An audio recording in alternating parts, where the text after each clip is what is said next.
In order to turn on professional mode on your Facebook profile using an Android device, you have to first open your Facebook application and it must be updated to its latest version available. Also log into your specific account and then tap on the three horizontal lines in the top right corner.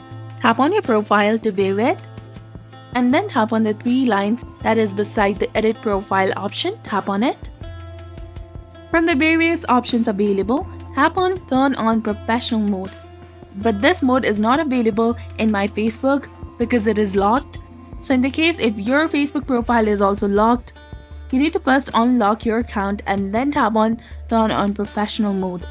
After that, follow any additional instructions to set up professional mode for your profile. Once activated, your profile will have access to features like insights and more public-facing profile.